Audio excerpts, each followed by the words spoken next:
So shall we start now? So I have known you all, and thank you first. Like, I would really like to thank you all for coming and really taking your time and the consideration for coming here and to join us for a moment. Thank you, thank you, thank you very much.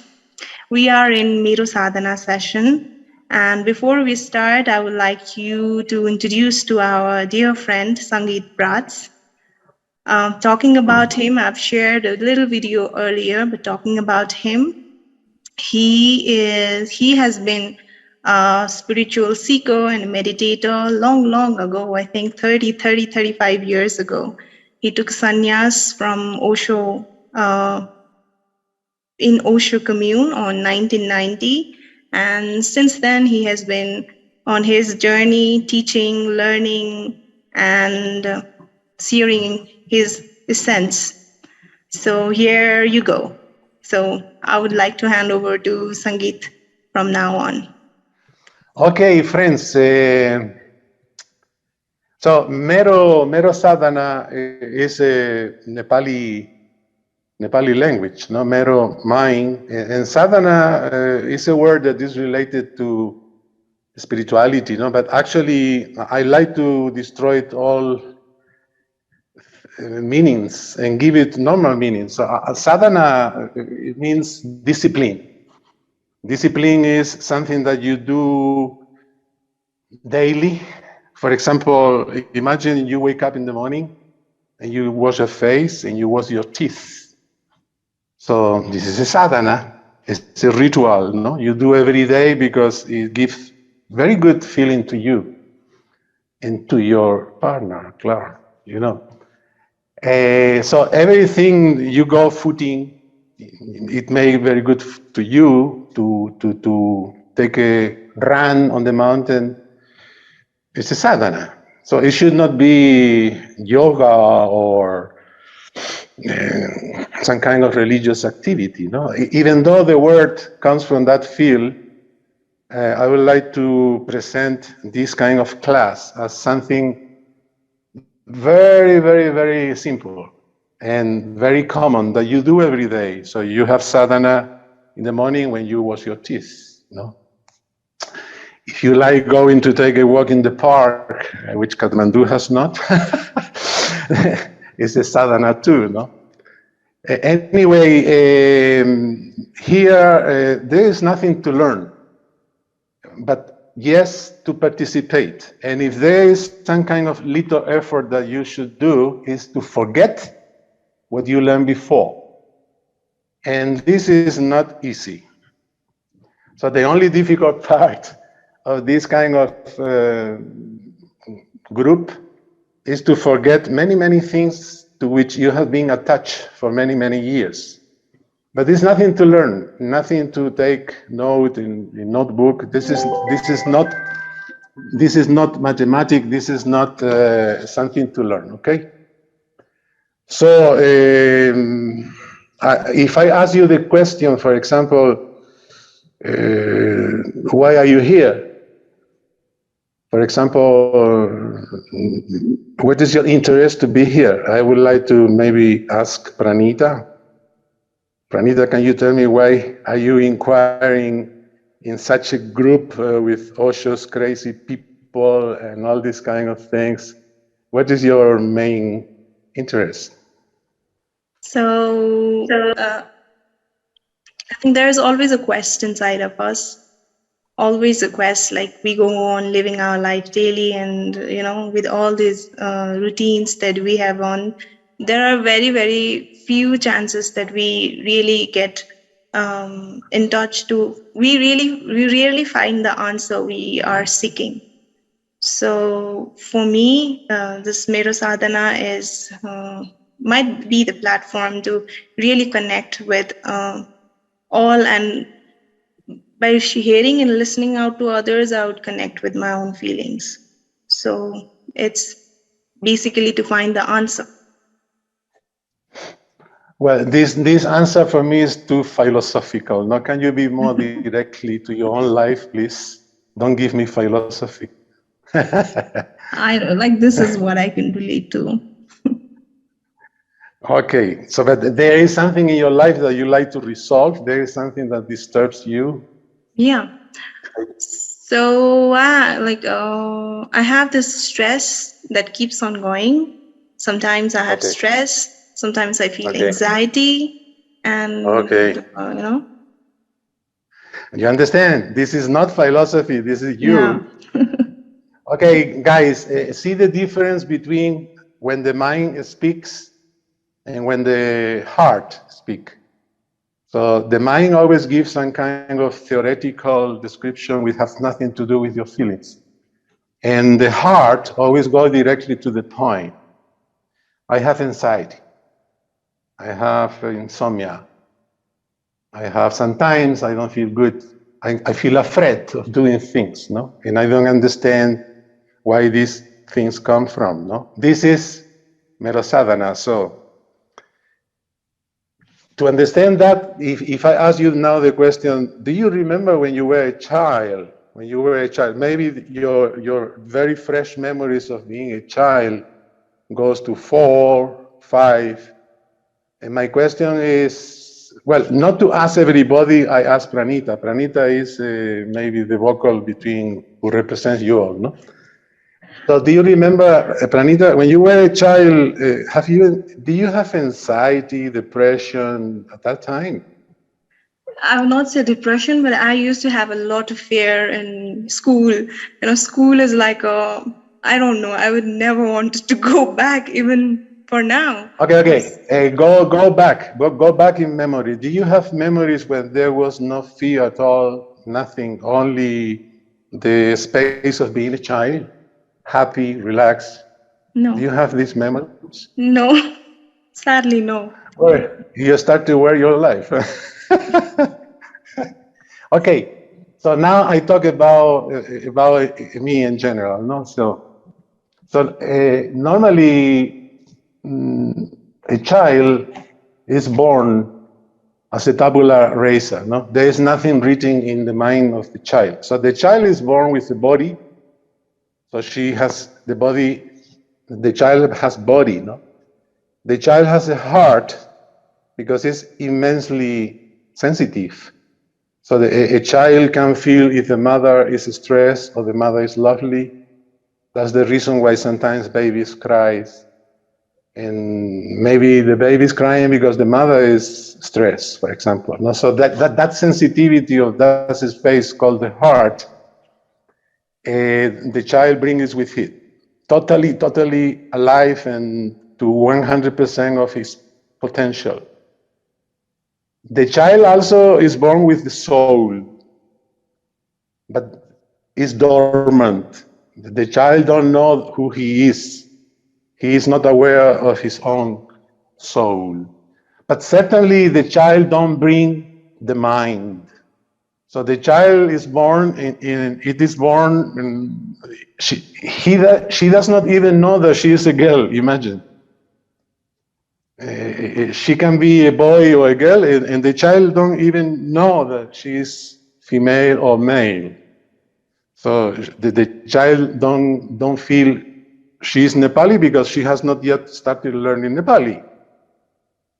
So the mind is not there. So the first question is, if now as an adult you are suffering from many, let's call it disturbance, mental disorders and little things that disturbs you, and when you were a child you were very happy. At least I was. What's happening in between? No, in between, to get into this kind of problems like anxiety, fear, responsibility, tension, body tension. There's a period when the child stopped being a child and start becoming. Don't forget this word, becoming an adult gradually. No. So the child is born completely relaxed, happy, but the first phenomena is emotional.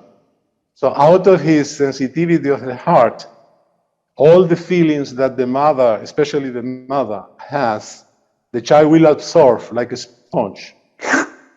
So if the mother is a fear type person, then the mother is worried and afraid and these kind of things, the child will absorb that as her own thing. So it will become the child's, let's call personality. It's a photocopy of emotions. So that is the first print that the child starts receiving from the outside. Just emotional impressions that the child will adopt as his.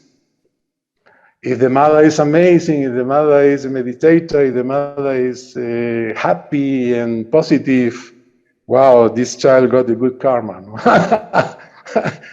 But normally we are born with unconscious people. Our parents, they are very good intention, they are lovely, but they are unconscious.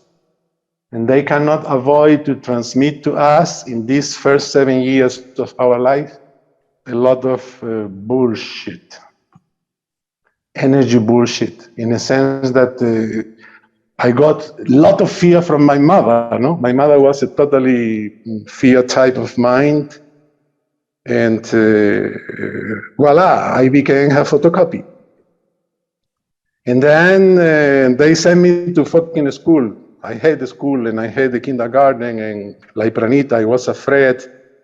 And then in the school they bullied me, and because I was crying, another boys start bullying me, and I feel afraid. And then later the primary school, etc., etc. And then you have to be good, you have to be a good student. And at home your father says, okay, baby, if you're a good student, I buy the bicycle. And then a lot of games start happening in the family. The father start bargaining with the child.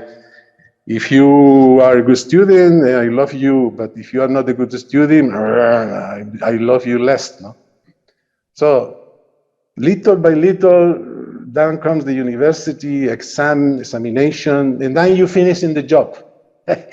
You are 20, 25, 27, and you start going to the psychiatrist, to the psychologist.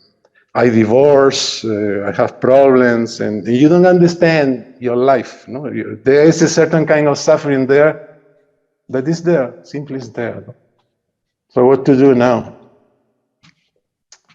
So normally a psychiatrist himself needs psychological treatment. No more crazy than a psychiatrist, because he's listening to the whole day to crazy people. No?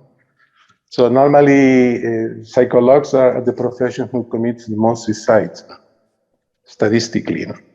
So a psychiatrist is not a big help, because it will give you some chemicals, allopathic medicine that will make you a little stupid. But to be calm and stupid is not good. I think you have to heal full of energy and happy and understanding everything. This is the real healing. No drug will take you out of anxiety or depression. Why? Because the cause of being today sad or depressed or having some kind of body somatization is the reason is this growing process. So if you are now, let's say you are 25 now. So I was saying that the process of healing, it is something that you have to do yourself. No one can heal you. Not the drug, not a person, not me, no a guru, not even God can heal you. The only power, healing power, is inside you. And this connecting with this healing power is your getting out of the movie and to feel once again a child and normal and healthy, and all the phobias and things disappear just by connecting with your power. So before I do a description of all these things, I would like that we listen now to a very short, only 10 minutes of spiritual teaching by Osho, my master from India. And this will be the structure of Mero Sadhana. So every week I will record in English a little short quote of his teachings, and these teachings will serve as a discussion theme to do an inquiry and a debate. So Pranita, if you can play the quote, which is called "Suppressing Emotion Leads to Body Sickness."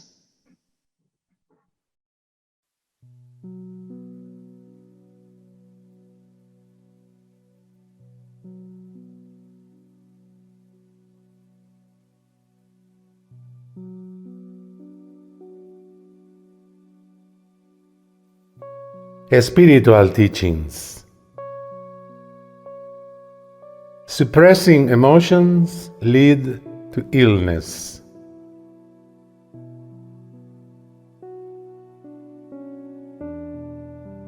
Society teaches you control and repression and does not teach you how to transmute your energy. Transmuting is a totally different process from repressing. Through emotional repression, the mind is divided into two parts that are fighting with each other. The part that is accepted will be the conscious mind, and the denied part become the unconscious mind. This division is unnatural and will create schizophrenia, but all this arises from the repressions of emotions. This unconscious begins to accumulate all the emotional rubbish that society censors. But remember that everything that is thrown there will become an intrinsic part of your personality, which you can repress and even try to forget, but it will be there, dangerously hidden, and will become the main cause and roots of all your suffering.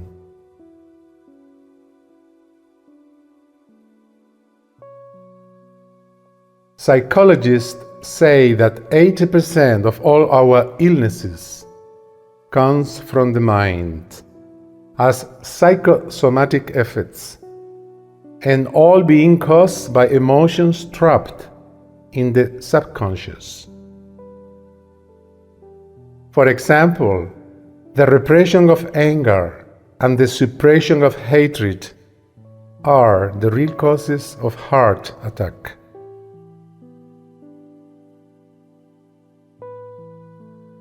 When you control and don't express your emotions, what are you really doing is repressing them. And if, instead of suppressing them, you would consciously express them, then you are releasing and transforming them. And only with expression can energy be transmuted. But be careful not to project or express your repressed emotions onto another person, because this catharsis on the other will not help you at all. For example, when you are very angry and upset, instead of projecting your anger onto someone else, go for a run in the mountain for an hour. And after the marathon, sit under a tree. Close your eyes, sit and observe yourself. Where has your anger gone? Is it still there? No, it is not there because you have transformed it. You haven't repressed it in your unconscious. you didn't project it or throw it up on someone else. Thank goodness, because that would be the worst thing that could happen, since that other person, being as unconscious as you are, would get angry with you and project his own shit on you. He will project his emotional movie onto you, since he too is as repressed as you are. Then a chain reaction occurs. You throw your shit on him, and he will spit his shit on you, and you both become enemies.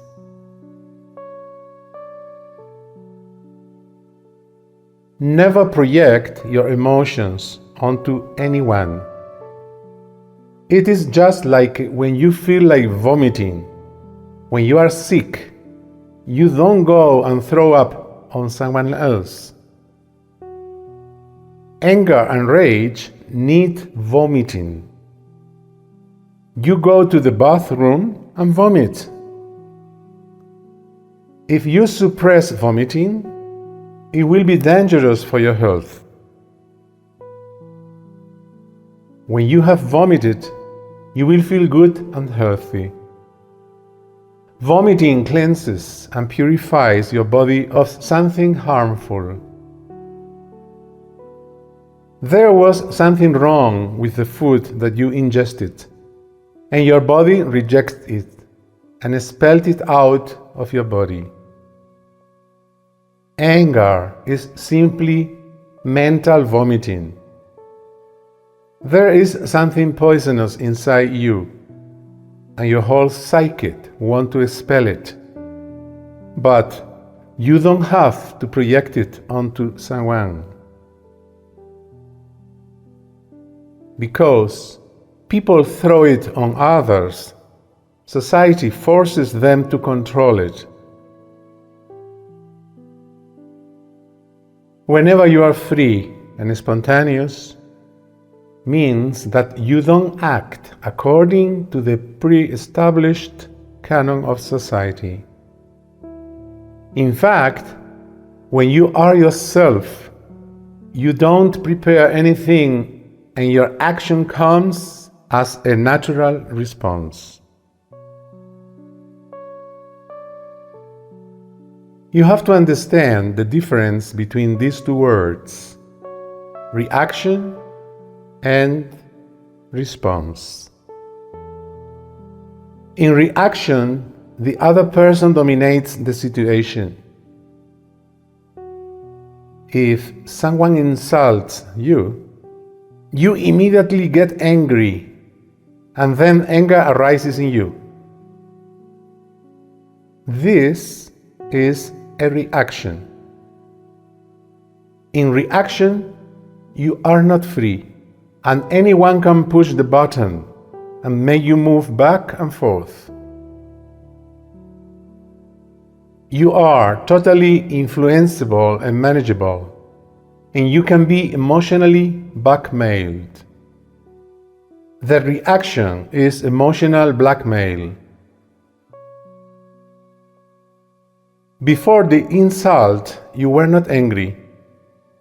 Someone comes and insults you, creating anger in you, and out of this unconsciousness comes your action. Response arises from freedom and never depends on the other person. That person may insult you, but you don't get angry. On the contrary, you meditate on what happened. Why is this person insulting me? Maybe he's right, and it is true that I have acted unconsciously. If this is the case, and I see it in my meditation, then I should be grateful to this person for helping me to become more aware. But in case he's wrong, why should I lose my center and identify myself with the negative energy of anger if the truth is that this person is wrong? Emotions don't help you at all, and you can never be integrated with them.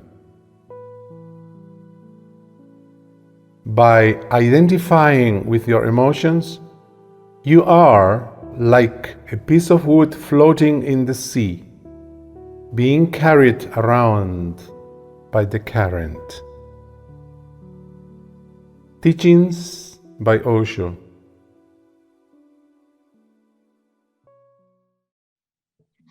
Okay, so by listening to these teachings, this is just a way to get in touch with a certain vocabulary that maybe it is not very well known to you.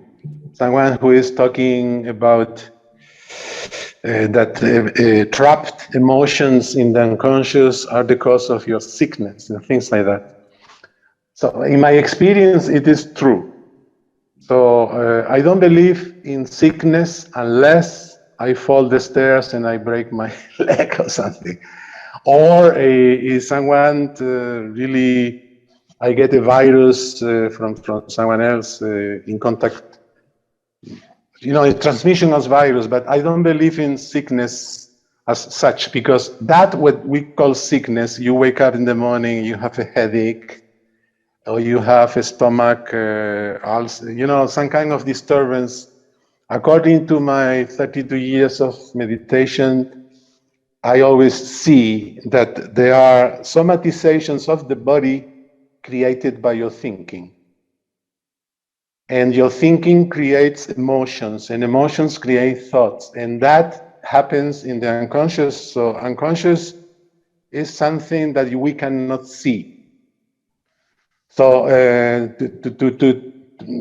I mean, I like to describe words that for you are somehow meaningless, even though you listen them for a long time, but you don't have a deep understanding what is subconscious, unconscious, emotional addictions, for example, body, mind. I like to describe these words with examples, not to go into prose and to make complicated with language, no? So, as I told you before, the child comes to the world without mind.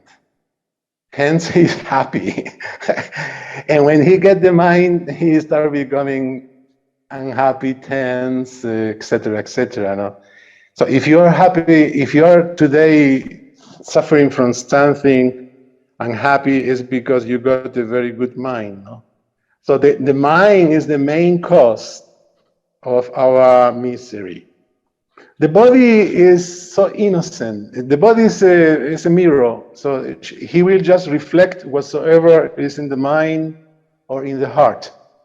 So the body is our friend. He's not dangerous at all. The heart is amazing good, because the heart is the quality of your love, your forgiveness. You know, you love your mother in the sign, you feel close to the family. All those feelings of well-being, of love, comes from this space called the heart. And the soul, we don't know. They speak, you listen in the temple or you listen in YouTube, people talking about the soul, but what is the soul? Okay, we will not enter here what is the soul, because we have first to resolve the problem of the mind. No? So the mind is the greatest problem. So what is the mind? No? The mind is that tape that when you were born started running and started catching and recording first emotions from your mother, from your father, from your brother, from the kindergarten, and then the conditionings of the school, the university, the country. You are Nepali, you are man, you are woman, you are Hindu, blah, blah, blah, blah. So you have become a total puzzle. you don't know who you are because you have so many layers and layers and layers. People talk to you, you are that, you are that, you are that, and you are totally dizzy. You don't know who you are. No? So the mind and the body are completely joined and together. So one example to describe that, no? So body will somatize immediately any change of thought in the mind. So how these things happen. Imagine that you are now very good. So you eat, you take dinner, and you are amazing good. The stomach is working very good. Your digestive system is working very, very good. You feel good, happy, relaxed. You are enjoying a tea, lying on the couch, listening to music. You receive a phone call. And in that phone call, your brother says, come to the hospital. Mama is got an accident with the bike and she's very bad in the surgery. She's dying. So this news in 1 second makes your body, maybe you get diarrhea. Maybe you get pee, compulsion pee. You have to go to pee. Maybe you start perspiring and your heart starts beating very, very fast. You are immersed in fear. So this is body-mind. This is just an example to show you how something happening in the mind in 1 second gets somatized in the body. Understand, right? So this is why Osho developed methods of meditations based on working with the body. Because the mind, it is very difficult to heal the mind through the mind itself. Because we cannot believe what the mind says. We believe only the body. So body will be our best friend to heal any kind of little pathologies we may have in life. Why? Because this phenomena of a walkie-talkie. So if the mind can change the body through the news that your mother got an accident, the body can also connect with the mind. So mind affects the body, and if I work with the body, I can change the quality and the consciousness of the mind if I do body work. Let's talk later about this body work. This is just an expression. So what is mind? Mind, the first idea you may have is, okay, mind is my brain. Mind is my cognitive systems to learn English, to memorize the telephone number of my girlfriend and things like that.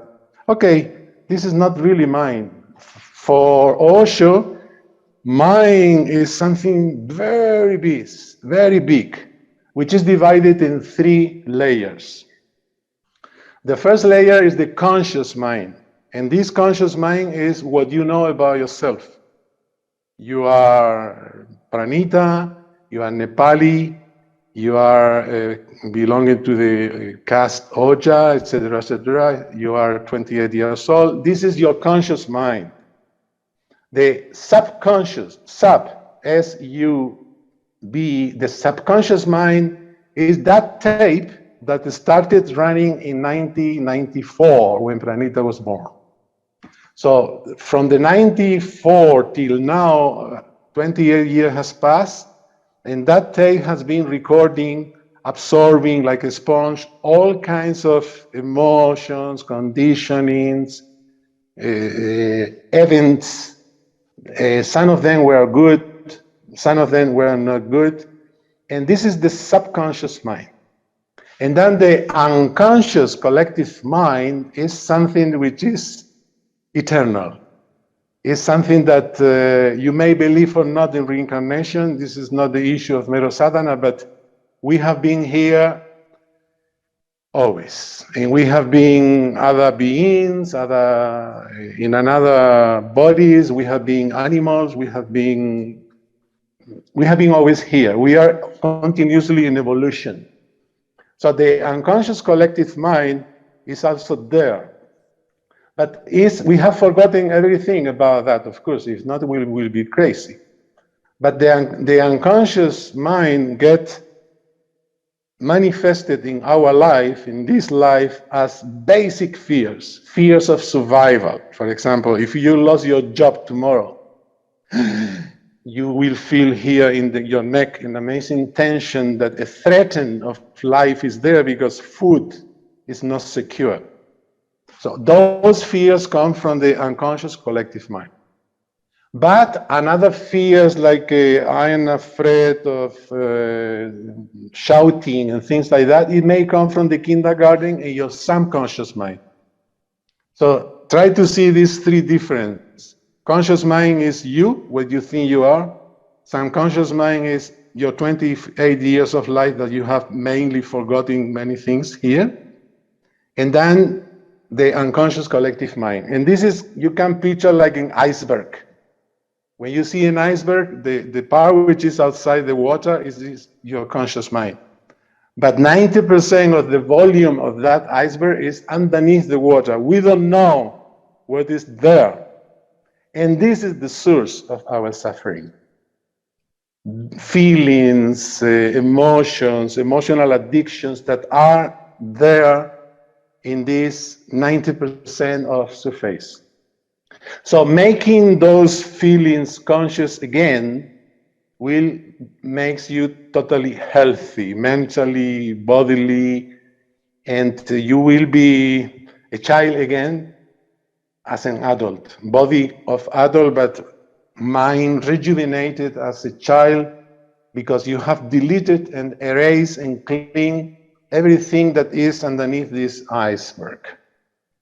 So to give you an example, is like the unconscious collective mind, when the child is born, he's totally unconscious. He is alive, of course, he's sensitive, but he's unconscious.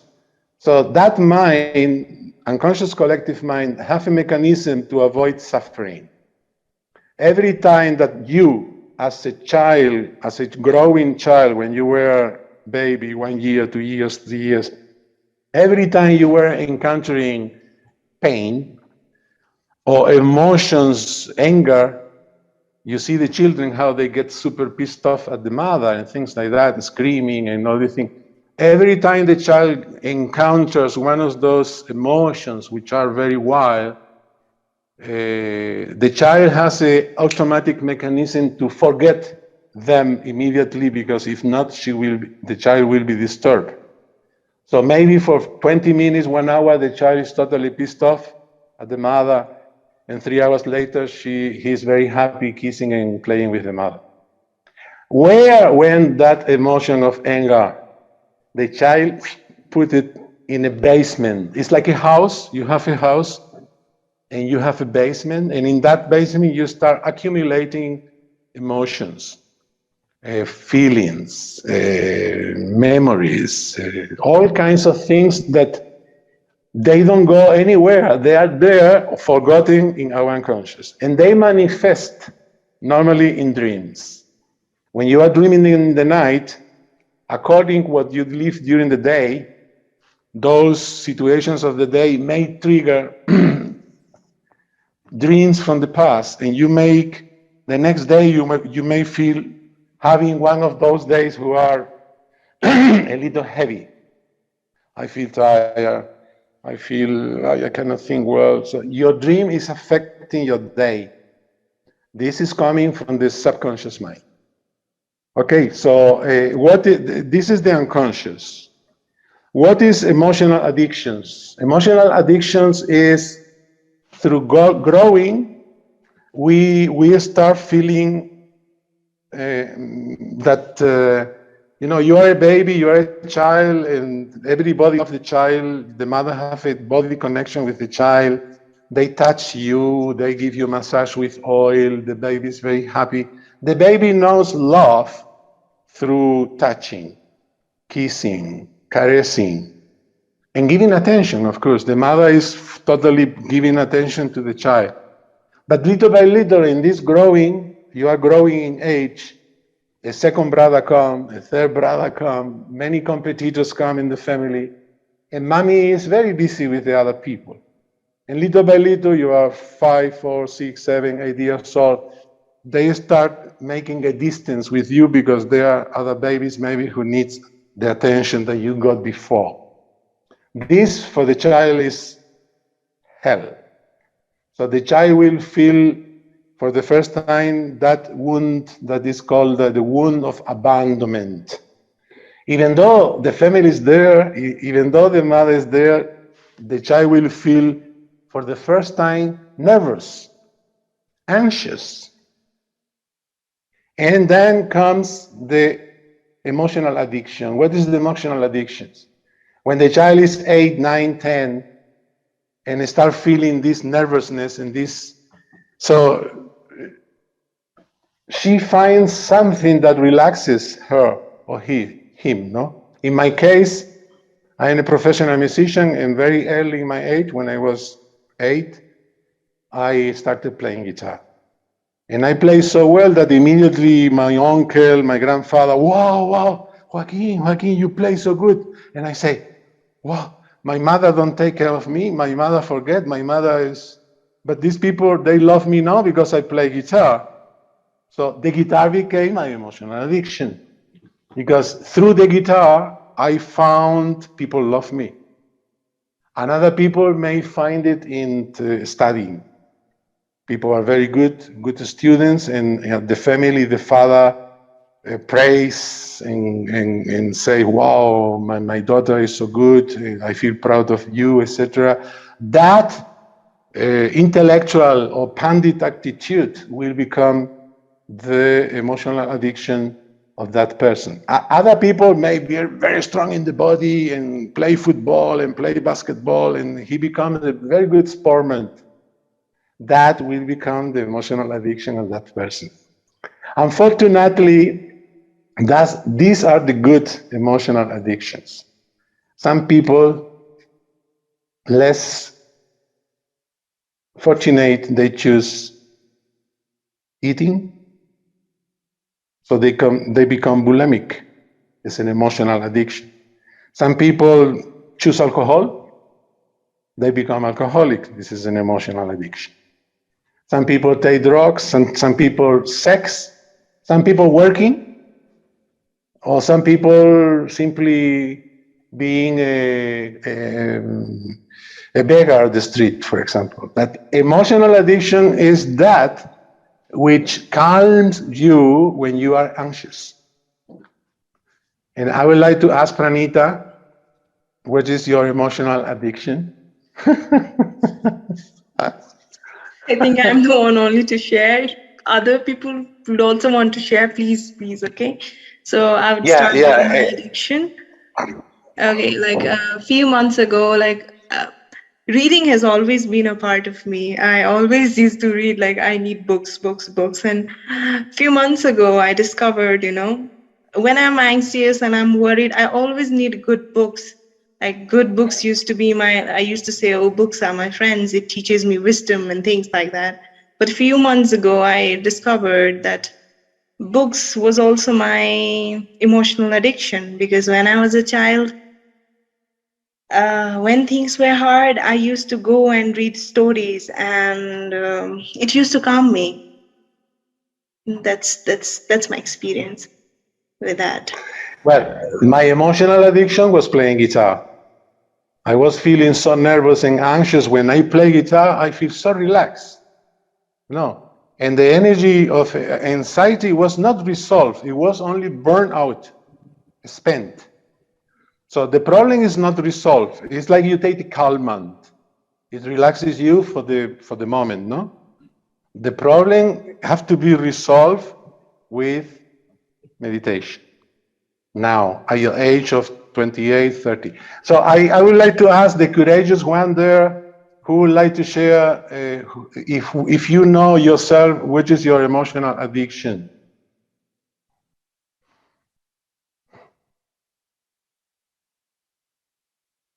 Don't be afraid to talk. You were born with a tongue to use it.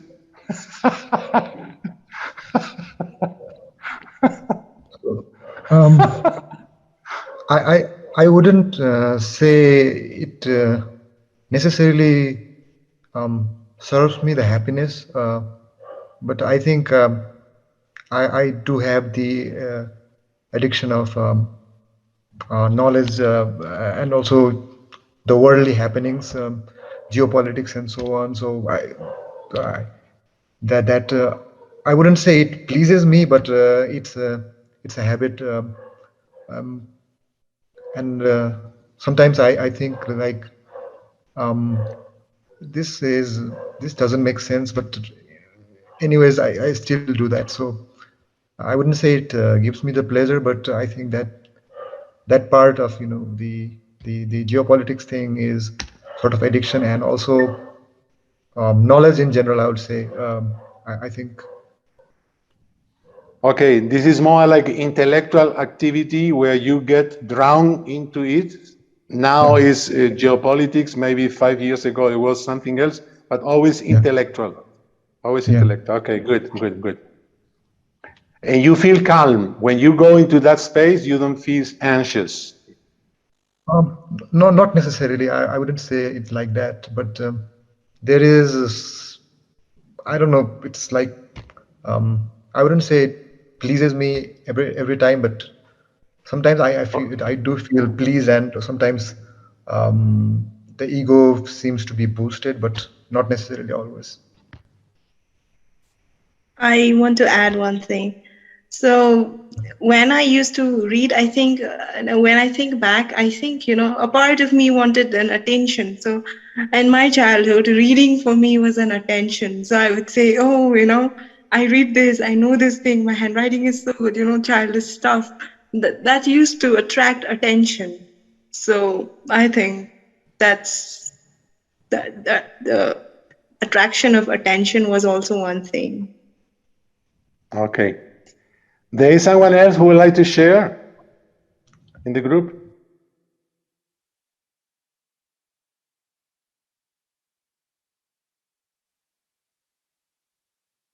Okay, no, it is not compulsory to talk. Okay, so I continue because we are limiting in time. You control the time, okay? So I would like now, I explain what is unconsciousness, no? So this basement of the house where you learn to throw feelings, you forget, and you put in the unconscious, no? Then what is consciousness? Consciousness is very difficult to explain because people relate immediately to Buddhism or philosophical spirituality or something. And consciousness is something very simple that I would like to explain with an example. Just pictures, painting with words, okay? So I don't know here in Nepal, but you who knows Western culture, in the West, in Christmas time, we have someone called Santa Claus. Santa Claus is someone who brings present and gift to kids on Christmas Eve. Do you know this Santa Claus? Everybody knows? Yeah, I think everybody does. Good, good. So, but you are not Western, you are Hindu. So I was, my whole childhood, you are conditioned since you are a baby. Wow, tomorrow Santa Claus come and will bring your present. So the kids grow with an amazing hallucination, hypnosis from the family that Santa Claus is real. Okay, so you believe totally in it. You are so happy as a child. And then in the morning of Christmas Day, 25th of December, you just wake up and run to the hall to see your bicycle, to see your dolls, to see your gift, okay? And this is very beautiful, amazing, beautiful, but it's a fucking lie. It's not true. That the child believes that is true. So believing that is true is unconsciousness. Even though the dream is very beautiful, it's unconsciousness. So get the picture, okay? So the child believes that Santa Claus exists. It gives him a lot of joy, but it's not real. It's a lie. And one day it happened to me that I must be 8 or 9, I don't remember. And I asked for a bicycle and things, and I was so nervous I could not sleep. Tomorrow I will run to see my bicycle. And in the middle of the night, around 11 p.m., I go to pee. And I go open the door of my sleeping room, and I see the hall. And the hall is light, some noises in the hall there. I go I open the door and I see my father bringing the bicycle from Bad Bateni. And the car full of boxes and all these things. And I just watch as a child, no? And the dream is over. This is consciousness. When consciousness appears, the dream is over. So the child knows that Santa Claus is not real. So this is consciousness and Santa Claus is unconsciousness. So what is meditation? Meditation is bringing your consciousness to the space of the child watching many things that's happening in your life which are not real. For example, you are not a Hindu, but they told you that you are a Hindu. They told me that Santa Claus exists. I believe it. You believe you are a Hindu. Okay? The same. It's not the same. So this is called conditioning. When consciousness becomes aware that in your tape of life, many things happen. They told you things that they were not real. The intentions were good. Of course, the people are very well intentioned, but they gave you ideas that Shiva flies and comes to kill you, and Bhagavad Gita and Bible and Jesus and all these things. But what is the difference with Santa Claus's story and Bhagavad Gita or the Bible? So this awakening to the real makes that the tape of your unconscious, subconscious is deleted the moment the tape shows to the light. If consciousness is light and unconsciousness is darkness, when both encounter, who remain? Asius. Who remains? When light is there and darkness is there, who remains? Pranita. Okay. The watcher, you. Light, the watcher, your consciousness. So darkness is there because there is the absence of light. The moment light comes in, darkness disappears. You don't need to fight with darkness. You don't need to make a big movie against your negativity. You only need to find the source of your own light, which is, this is the process of meditation.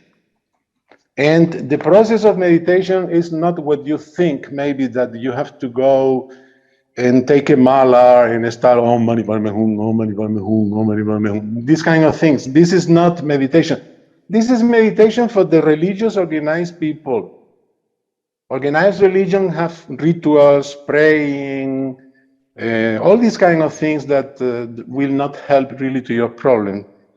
What will help to your problem is working with the body. Why? Because remember, body-mind. Body-mind are not two words. Body-mind is the same word joined by the dash.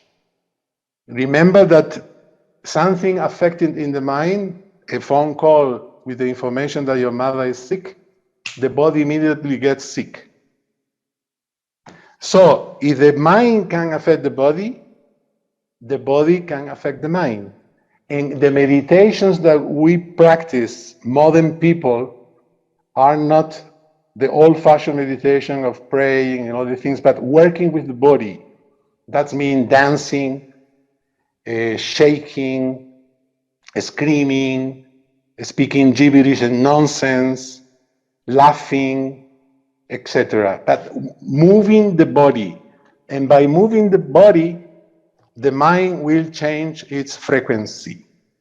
So if your body or your life is affected by some kind of, let's call it, mental disorders, a small mental disorder, because you are not crazy, no one here is crazy, but we are disturbed by little things like insomnia, sadness, I don't know if I should divorce or not, I feel confused, confusion, all kinds of things that we lost a lot of energy there. All these things can be resolved with active meditation.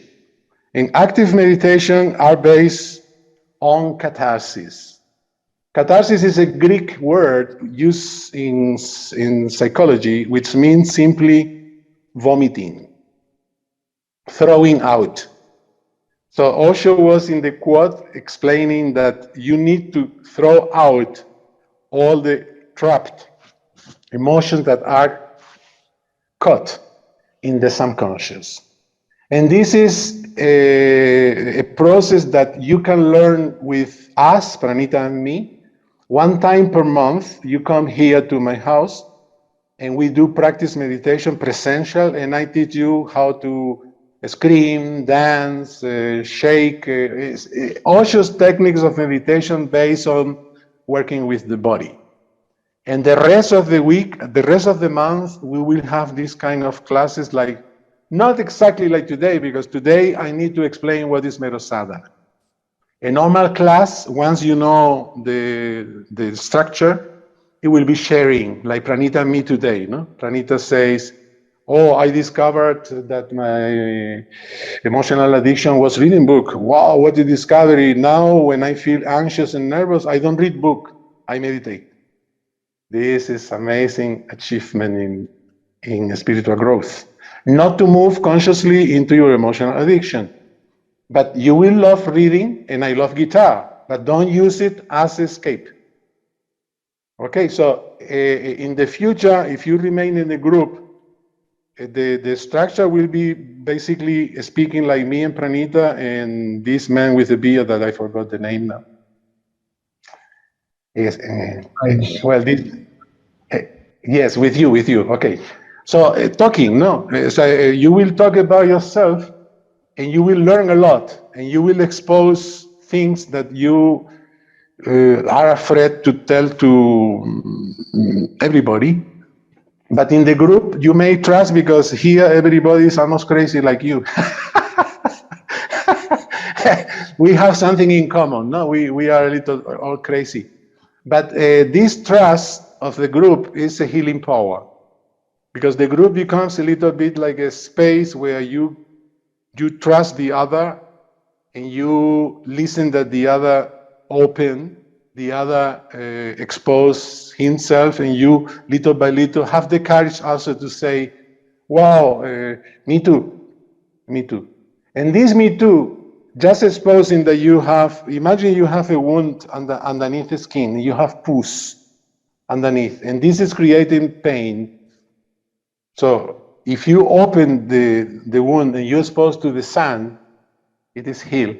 Exactly the same happens in spiritual psychotherapy. When you have something that is creating somatization, tension, when you share, immediately it's dissolved. So sharing is also a healing power, but it's very difficult to share, because when you were a child and you were sharing with your family, they didn't take care of you, they didn't listen to you. Hence, you lost the trust in sharing.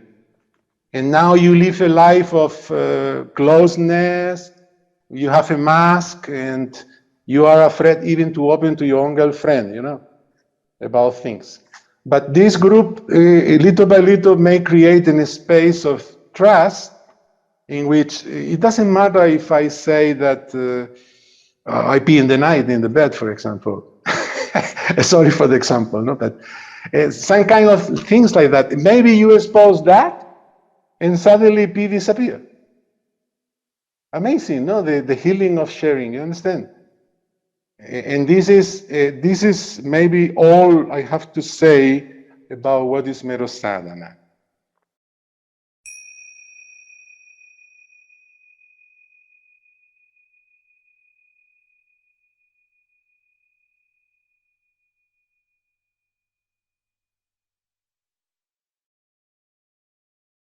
We can practice a little meditation which is based on catharsis. Okay, so first I will explain what is catharsis. So catharsis is feelings who are stored in the subconscious mind become Imagine that you have a monkey that you put inside a small cage. And the monkey is very nervous and he wants to go out. He wants to go out. The whole life is creating an extra spending of energy. You are tired because there are so many things inside you that you don't know. But the moment you open a little bit the cage of the monkey, he will run and immediately he will escape very fast. Emotions are the same. They are eager to leave us. They want to escape us because this is the law of gravity. You put a monkey inside a cage and he needs to be free. So catharsis is opening that door and you don't have to do much. The monkey will run as soon as possible. And this is an image related to vomiting, feelings. So Osho has developed many techniques to help you to unload heavy feelings, less heavy feelings, thoughts. You know, not all the meditations are so strong and so energetic. So this one we are going to practice today is called No Mind. And Osho developed 1 month before he died. It was his testament. He made this meditation before he died. And it is based scientifically in uploading the brain, the neurons, from the effects of thoughts. So Osho explained that thoughts, they have a meaning if each word belongs to a language. So you may be thinking in Nepali because you are Nepali, and related to Nepali, you associate feelings. That means that you can only feel angry in Nepali language. But at the same way, you develop a censorship system in your unconscious mind. Your unconscious mind don't allow you to be aggressive, to be angry, if the object of that anger is your mother, for example. The mind has developed a very strong morality. Morality means you are programmed to be a good lady, a good boy. Good boys, good ladies, they never get angry. They are polite, they are kind. So, but inside the monkey is angry, you know. So the monkey is ready to open. So if you open the cage of the monkey, you may discover for the first time that you can be really so angry that you could kill someone. But that anger you will express in a pillow. You will never get angry at the person directly. Okay, so in the same way that the mind has this censorship mechanism that controls your language, that means that you cannot say to your mother, fuck you, I hate you, son of the bitch. You cannot say that because your mind is totally against that. So Osho developed a method that you express feelings through talking nonsense. So you are, because you are not talking Nepali, you are not talking English, if you say with the same intention, so you are talking gibberish, but the emotion open and the monkey can go out. But what are you doing actually is jumping the censorship of your programming as a good boy, good girl through the. It is like it's like a virus in a computer that can jump the fire word, you know, the fire door or the antivirus. By doing gibberish, many emotions are expressed, but you don't know what it's about. For example, many times when I'm doing gibberish, I start crying and crying, a lot of tears coming, but I'm not crying. I don't have a feeling of crying, but tears jump. Tears are running and running. Other times I do this kind of howling, you know, like a lot. So there is a lot of emotions that only comes if I spend half an hour. Today we don't do half an hour, only 10 minutes. So we are going to do that. For 10 minutes, you are going to listen a hall with 60 people, doing that together, and this help us to follow them. What you have to do, Pranita and me, we do together, okay, now? Pranita and me.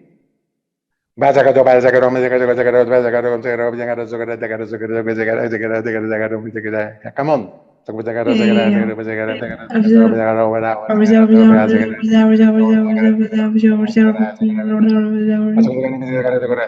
Okay, the thing, the structure of the technique is don't let a single gap between one word and the other. You occupy it.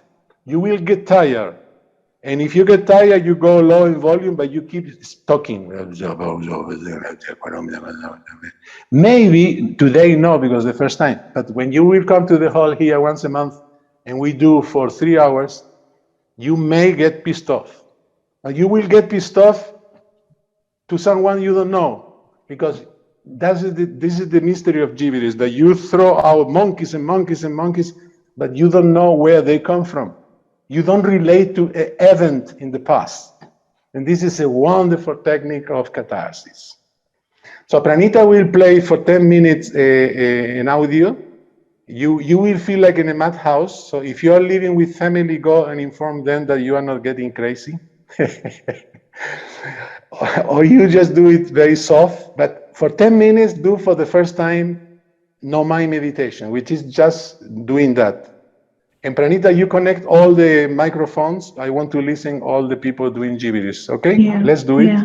So for the first time, with my experience, I'm a little shy person. So when first I was doing it, I was really very shy, but don't be shy. As I am doing, all the emotion would come out. So let's not be shy. Let's do it, okay? I'm playing the sound now. Move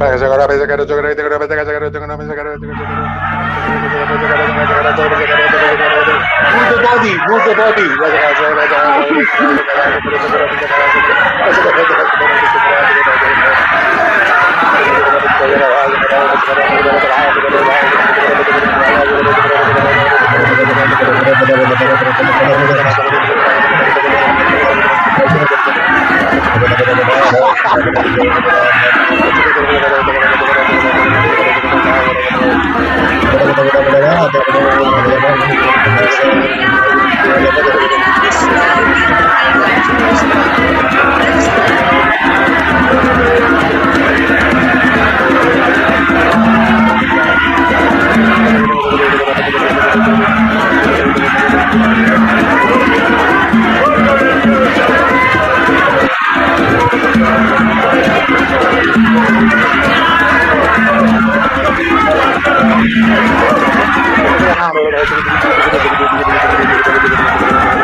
Now be quiet.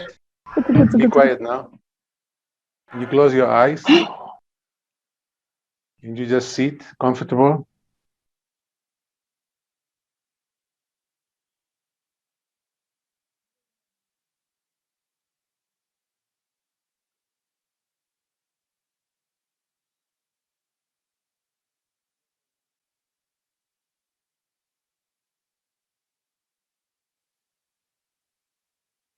You may become aware of your breathing.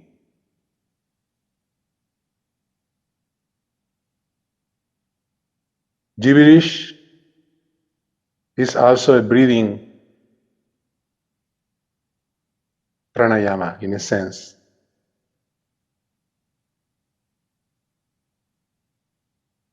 If you watch your breathing, it will be easy.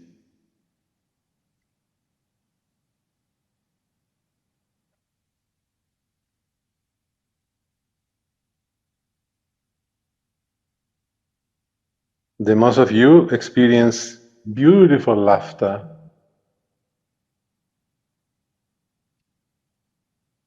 The most of you also may experience self-judgment. You felt funny doing this.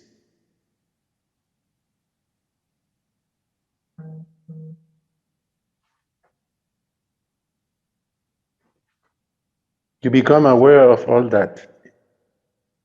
The judgment is not real because it's a thought. The laughter is real because it's a feeling. See the difference between a thought and a feeling.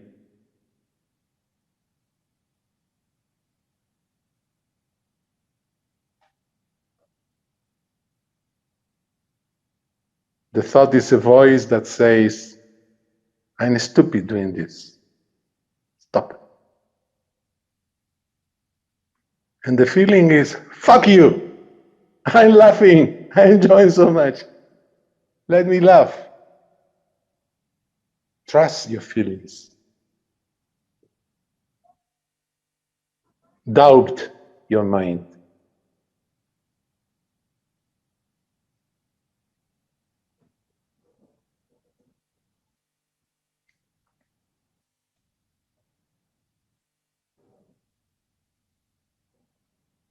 Little by little, you will start trusting more your feelings and less your thoughts.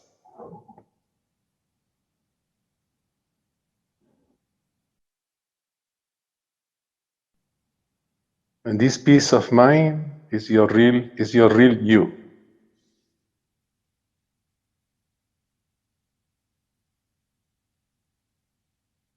Connecting daily with this space will keep you always healthy, content, relaxed.